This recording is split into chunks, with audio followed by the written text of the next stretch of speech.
નમસ્કાર મિત્રો, આપણે હંમેશા એવું વિચારીએ છીએ કે સાક્ષીભાવે જીવવું જોઈએ. તમામ સાધુ સંતો મહાત્માઓએ એવું કહ્યું છે કે જ્યારે તમે કોઈ પણ કર્મમાં પોતે કર્યું છે એવું વિચારશો નહીં તો એ કર્મ બંધાશે નહીં. તે સારું હોય કે પછી ખોટું હોય, પરંતુ હંમેશા આવું વિચારીને ચાલવું એ આપણા માટે ઘણું અશક્ય હોય છે. જો સામાજિક કાર્યોમાં પણ આપણે એવું વિચારીએ કે દરેક માણસ પોતાની રીતે જે પણ કર્મ કરતો હોય એમાં આપણે હસ્તક્ષેપ ન કરવો જોઈએ, અને જે વ્યક્તિ જે કંઈ કરે છે એ ભોગવ્યા સિવાય રહેતો નથી, આવું આપણને સ્પષ્ટ ખ્યાલ હોવા છતાં ક્યારેક આપણે અન્યના જીવનમાં હસ્તક્ષેપ કરતા હોઈએ છીએ.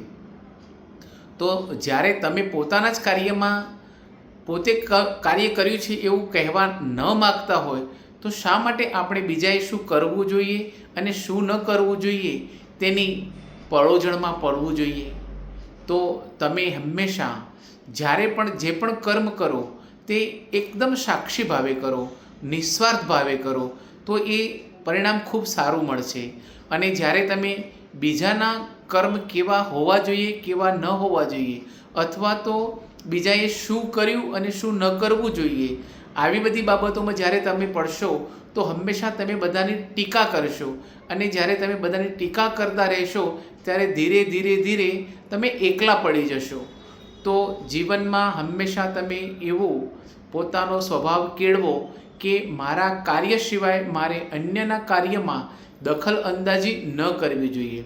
અને મિત્રો, તમે જ્યારે આવું કરશો તો તમારા જીવનમાં અનુભવ તો ચોક્કસ કરશો કે જો તમે કોઈના પણ જીવનમાં બિનજરૂરી રસ નહીં લો તો ખૂબ જ આનંદ અને સુખની અનુભૂતિ કરશો.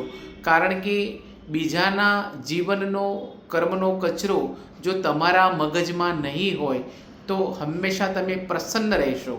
જેથી કરીને પોતે પણ જો કોઈ કરેલું કાર્ય આપણે સાક્ષી ભાવે કરતા હોય તો અન્યના જીવનમાં આપણે શા માટે ડોકિયું કરવું જોઈએ? નમસ્કાર.